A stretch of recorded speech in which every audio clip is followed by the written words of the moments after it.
Welcome back. All right, so here we're going to deal with the looters that are outside, and we're going to do this with Lizelle. So she automatically makes the dialogue, and we're going to try to double our experience here. Now, if we wanted to be very safe, we could have taken Enhanced Sleep and Featherfall with our soon-to-be ex-wizards here and had her jump in and do her thing and then jump back out and have her return up here. But this is fine. It's worth the risk. So we're going to have her come out. We're going to dash, turn-based mode, and dash. And we're just going to run in.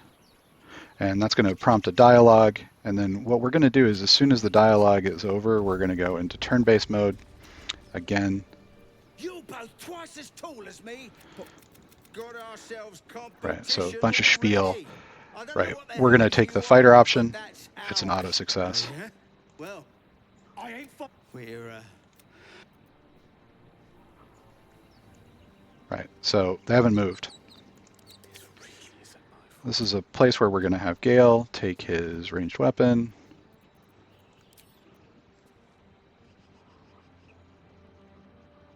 And we're going to shoot.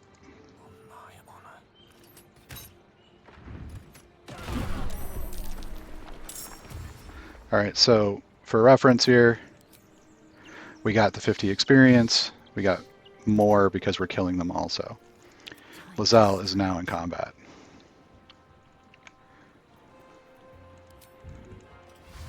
We're going to dash again, and we're going to run. And we're going to run as far back as we can. What we want to do is actually drag the looters away from their location. So we're going to pull them back. My path be true. I forgot to crouch with Gale. They might come back over. We'll just have him duck down. Okay, she's going to cast Mage Armor. Maybe she might even position up here. silent spell.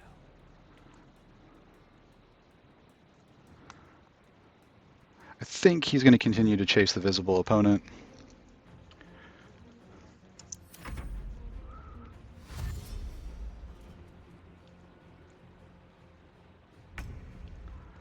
All right, so let's take a look at sight ranges here.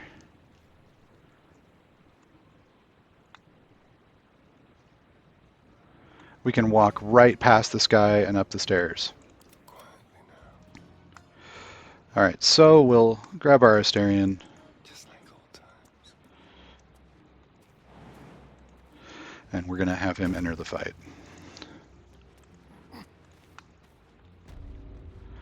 If you're uncomfortable with the path, take the long way. You can go through.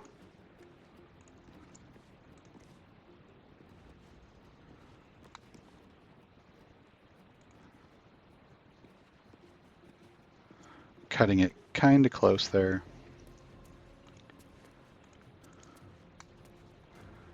And here.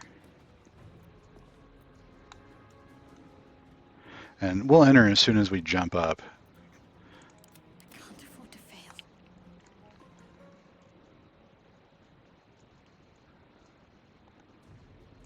Best step softly.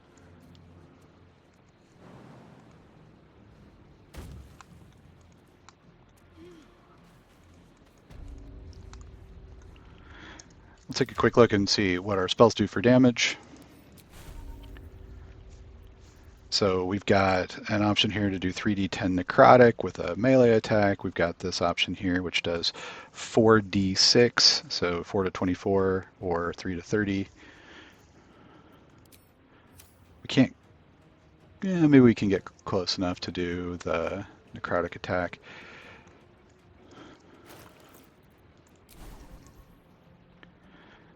We could also do a sleep, but he's still at full health, so it wouldn't work. We could try command if we wanted to, but it's not very reliable.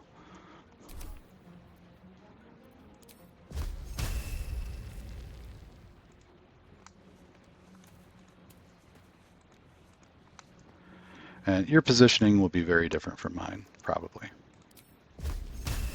So we've got better than a 90% chance to hit this guy. It could, in theory, just kill him, so we're going to go for that. It didn't do very well for damage, though. Smells tasty.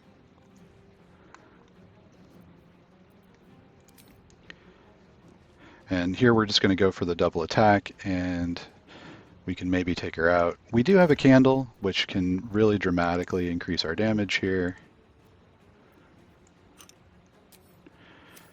She is an elf. Oh, I forgot it's not in his inventory. So we'll take the candle and put it in Asterian's inventory, and then we can drop it on the ground.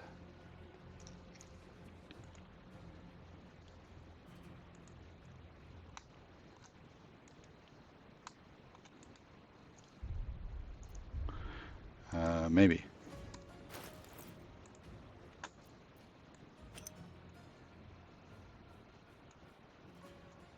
Okay. This thing is teleporting all around.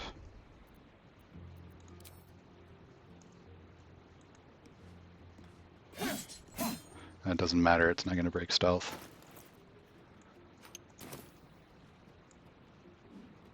There we go. Okay. Some sort of interface glitch there. Alright, now that we've got it open, we can do a weapon dip. And we'll just see if we can do enough damage to kill her.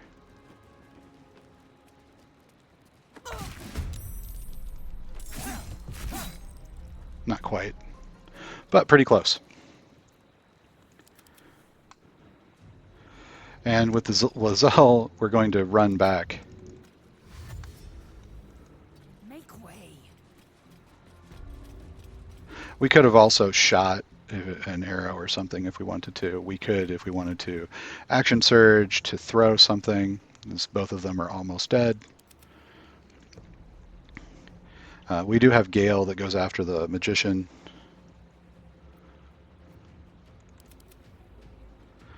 And with Shadowheart, I think our turn is over. Yeah. So she's going to sleep Lazelle.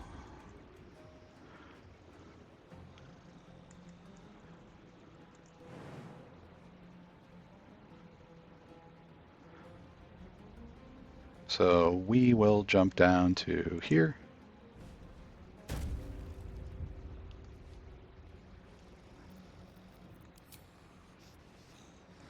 We'll take a shot at Warren. And then head over to where we might be able to shove Lazelle awake. Alright, with Asterion, we'll try our offhand attack first. And that was enough. And so this fight's over at this point in time, so we'll just cast Magic Missile.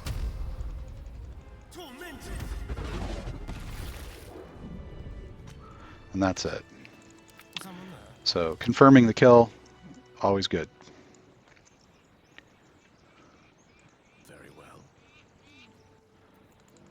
What a day. Let's go.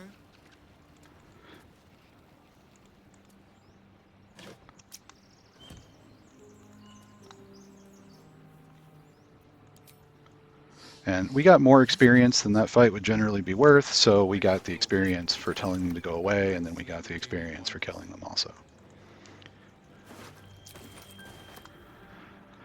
That's 3 of them, and the other one fell. We're going to group the party together. We got our shovel already in the last video, so we'll come over here and start digging. That's curious. And you don't have to know where these locations are. If you just put your shovel to the ground, they'll come up. And we're doing this because we're going to not be stealing as much. There's another one over here.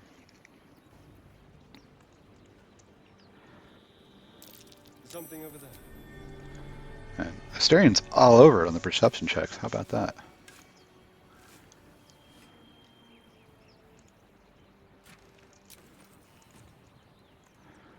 Alright, now we're going to head towards the inside.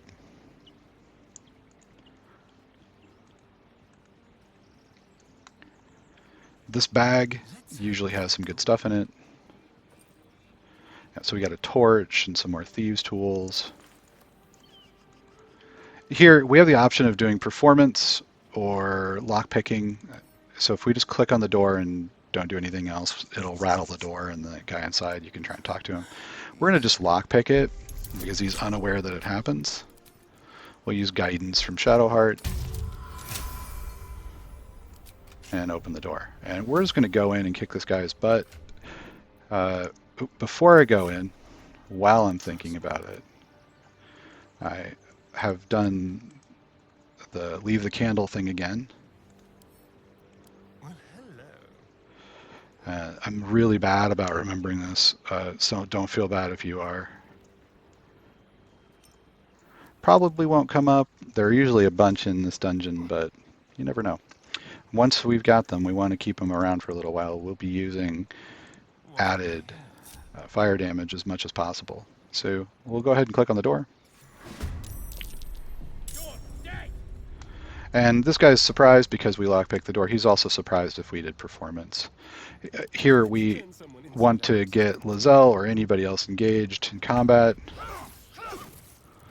We'll come in with Asterion, who's going to try to sneak attack with a crit, just devastating this guy. And we've got another torch. Alright, so here's where we're going to make use of the mage level that we picked up.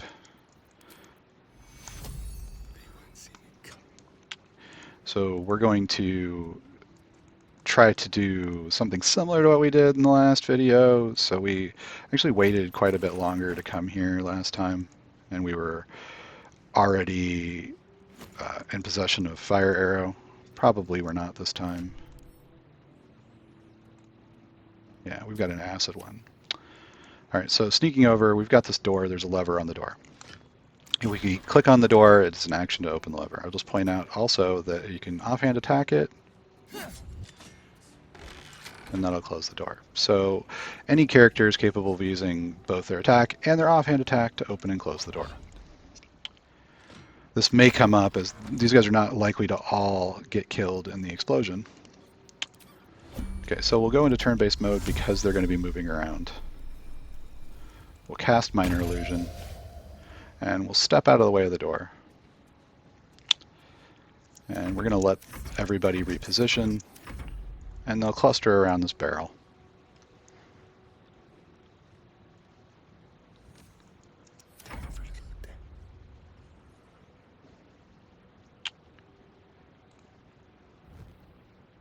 Not an action to light this thing up.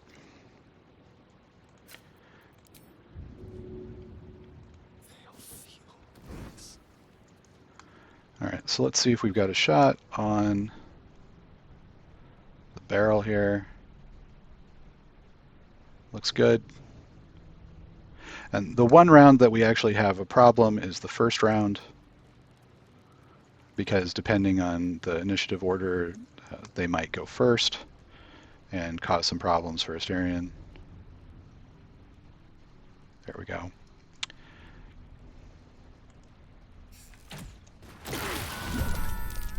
It looks like Asterion won initiative, so we're good. We'll take our offhand attack, and we can end the combat whenever we want with it. So let's bring in the rest of our forces. The crossbow is slightly better than the bow that she's using. They're even looking the other way. It makes it easy.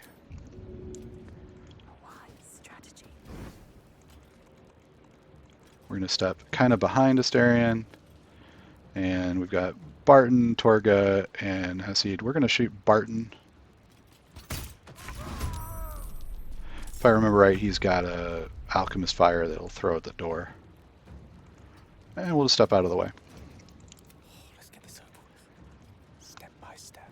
Same thing with Gale.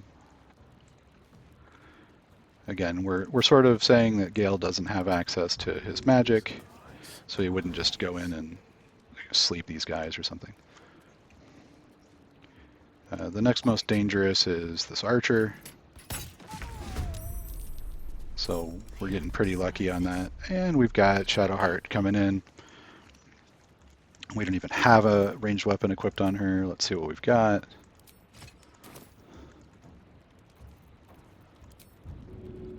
Might help.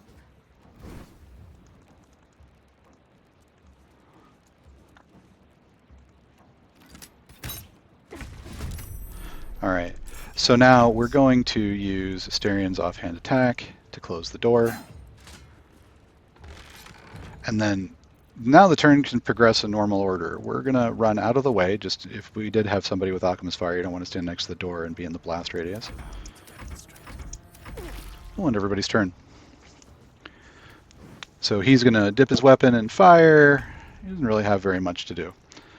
Okay, so we will, because we've got characters in order here, we just need the first character and the last character and any block so that we're going to pin this guy in. So essentially we'll have Astarion. Bonus action, open the door, run in range, take a shot, and run back out. Victory is assured.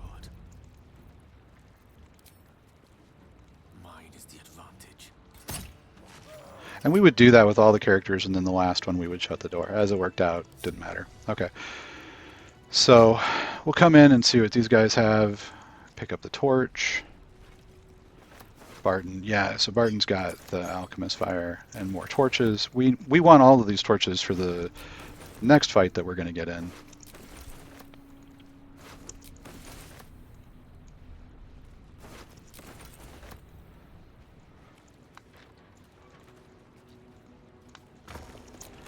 Alright, we'll loot everybody. Get as much stuff as is possible.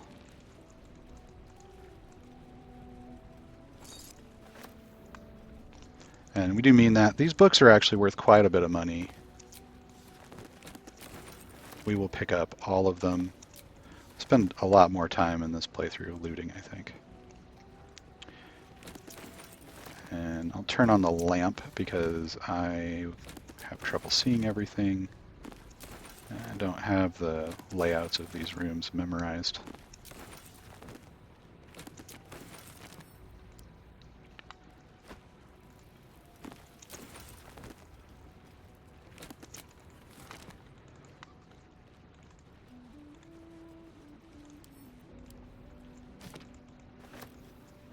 You should almost always detect this with your party. I don't think I've ever failed that. It might even be an automatic. 5 candles is all the candles we'll probably need for the rest of the game. See how many I can forget to pick up. Feel free to post a comment about how many candles you think I'll have at the end of Act 1.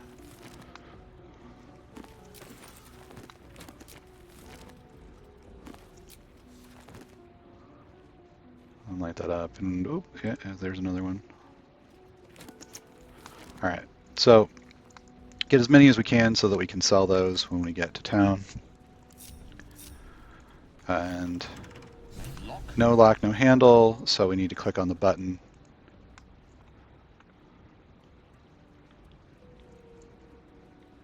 On it.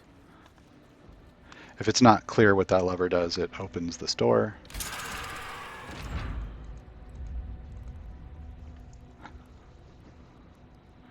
I think they sort of comment on it as well, like what did that do?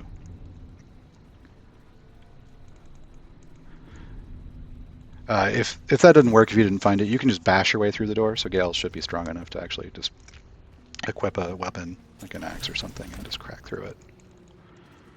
Yes, I'm getting a distinct whiff of crypt. Undisturbed, too. Until now.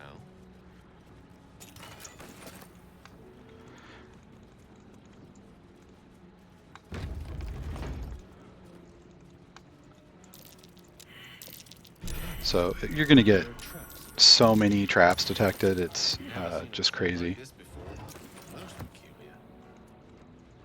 They're all tied to the same disarming mechanism, though. There's a fire arrow. Color me curious. All right, so we'll bring everybody over here, and we're not even going to try to disarm it. We don't want to. If you detect it, don't. I'm going to right-click, and I'm just going to select Open. It's going to go into turn-based mode. I'm just going to press this button. It doesn't matter, again, if you've detected the button. It's still there. And that's it. So it turns all the traps off. A valid tactic for the battle in here with the skeletons is to just drag them into that room and let the traps kill them all. So if you're trying to like solo the game, for instance, that would be a thing you could do. Is, again, similar to the last one with Shadowheart, just cast Sanctuary and drag them in. So subversive about their words that they commanded protection. I wonder what was so subversive about their words that they commanded protection. So, Gale and Asterion have the same dialogue there. To a forgotten god. No one remembered who that was. It's Jurgle. Could be interesting. If you're following along with the lore, Jurgle was the original god that had the powers of Bane, Merkel, and Ball, and they thought that they tricked him into giving them all of his powers. He may or may not have actually been tricked. Gale is a sage. Last time we played, we had a sage as Gale and our main character, but Gale's a sage. Gale will get a point of inspiration for reading this book. And because of that, we don't actually want to read it right now. So even though we don't have any inspiration, it's a lot easier to get inspiration later. It's nice to be able to have some when you want it. So we're going to just send it to camp. We can use it to top up later. This fight shouldn't be all that challenging. So we looted all the bodies, and the one we want to make sure of is this one, the fighter. And we're going to run to the back corner. Something over there. And we'll have everybody go sneak, and we'll break the party apart. Comes now. They patrol pretty far back. You'll actually see their view area go way back even here. So we're going to cluster everybody near the end, Purpose. and we'll click the button and step back and get the cutscene. We're just going to have everybody go inside. Effort to hide one's It doesn't really matter what character we're picking. We just want to bring everybody into this core room. And we're going to break everybody apart. And let's talk about gearing up for this fight. So people that are strong, we're going to equip with torches. And how many do we have? 1, 2, 3, 4, 5. So with Gale, we'll take a torch in each hand. With Lizelle, we'll take a torch in each hand.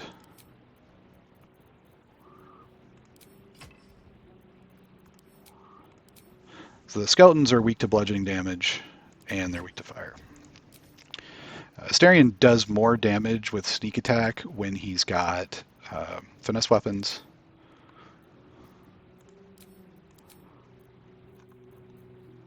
So with Shadowheart, we will take our unequipped torch and replace one of her weapons with it.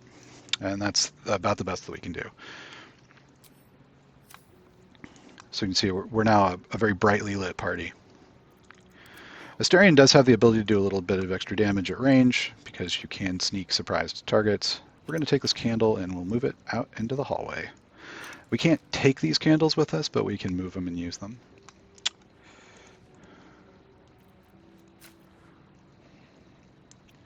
See, our bow does a d6. If we swap the bow out for a crossbow, it does a d8, so we can get slightly more damage. And we'll go into turn-based mode, dip our crossbow, and we'll take a shot at this entombed warrior. And we'll get the sneak off. And we're starting at the top of the initiative. In this case, we're actually going to just stay right where we're at, go through the whole turn, fire, and then run inside.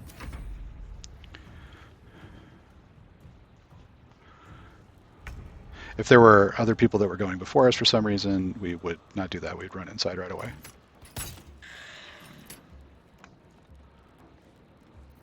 And since we've got the action, and we're likely to be in physical combat, this guy's going to close on us. We'll actually dip our daggers. and run inside. Keeping low. And we'll also back everybody into the corner just so that we can try to take advantage of whatever slight lines we can as people are running in. Can't afford any They might not mistakes. be able to see us in the back corner. Go for the throat.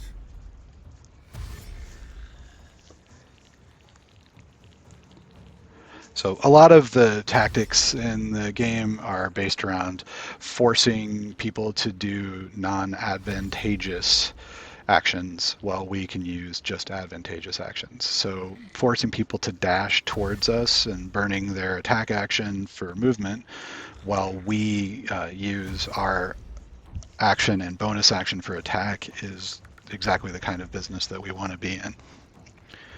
All right, so this guy here is running up.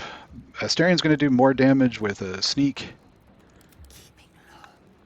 So we're going to have Lizelle enter the combat.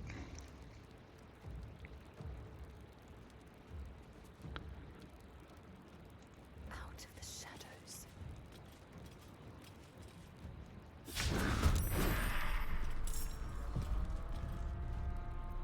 There's blood in the air.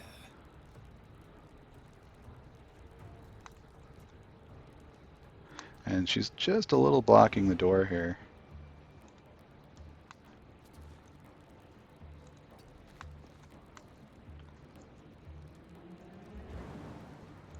We can get past her with a jump.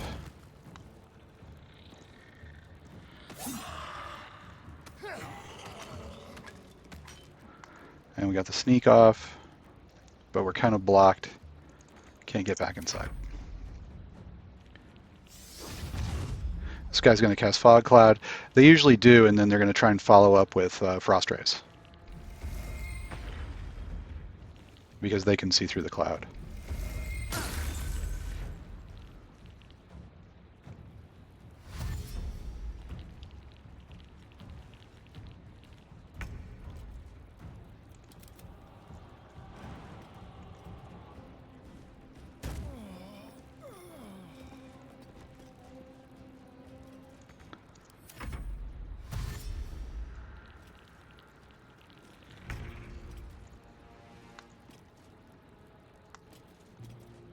No time to waste.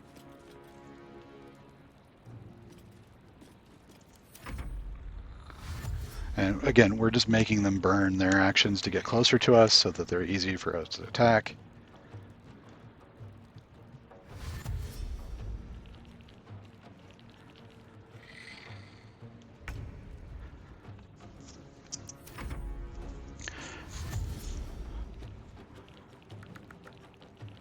That's interesting that they're running out.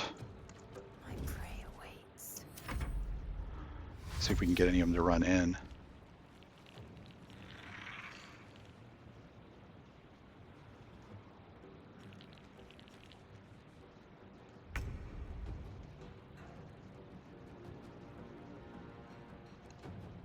Just like old times.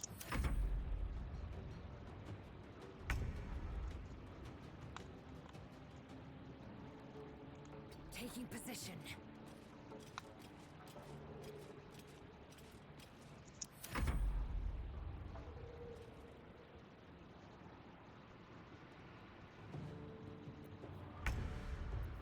Can't see a thing from down here. And he's immediately apparently visible by walking in. That's interesting.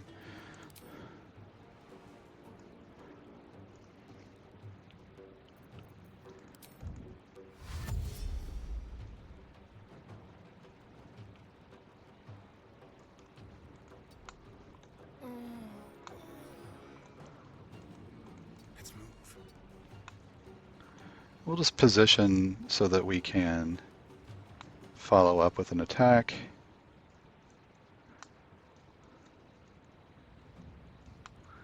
And I think we left a candle out here, but I'm not seeing it. Oh, it's right next to Lizelle. Elemental, my dear.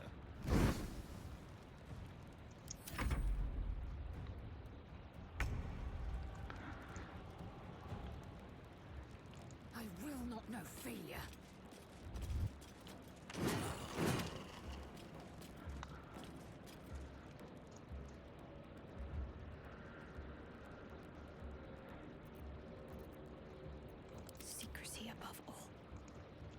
see if Shadowheart becomes suddenly visible when she walks into the fog. Yeah, okay, so somehow the effect is causing her to enter combat. It's interesting.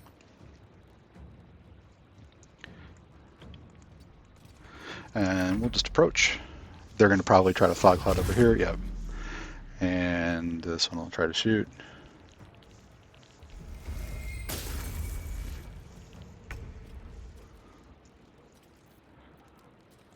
We'll swap to our ranged weapon since they're pretty far away now. Moving.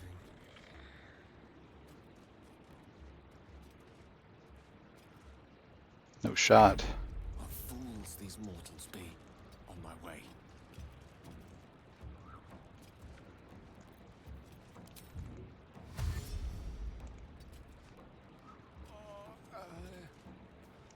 Let's finish this. On my way.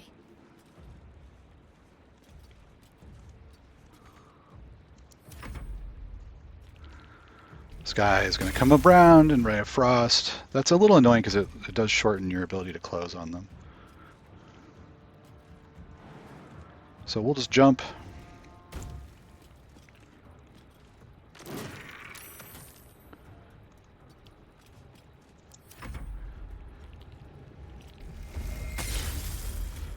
Regular Ray of Frost, probably a fog cloud. There we go. Quick and quiet. Yes, here. And we are just trying to chase these guys down. We've got a shot. Sneak, done. All right. Let me recite their demise.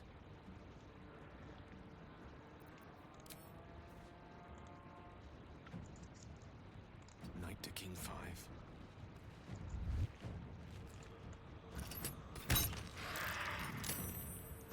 Need to stay focused. Got to press on.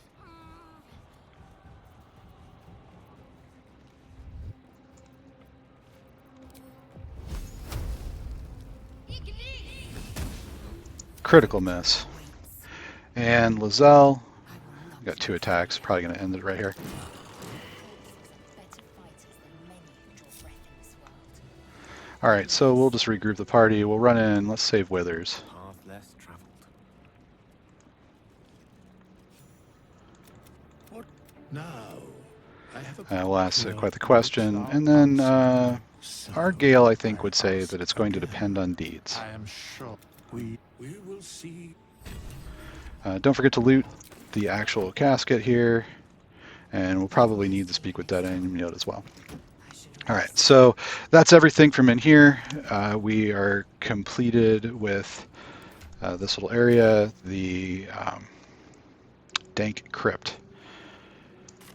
All right, so we'll head to camp and respec everybody into the run specs. So Gale Sorcerer, Lae'zel Monk, Asterion Spore Druid, and Shadowheart Beastmaster Ranger, and we'll do that in the next video. Catch you there. Thanks for watching.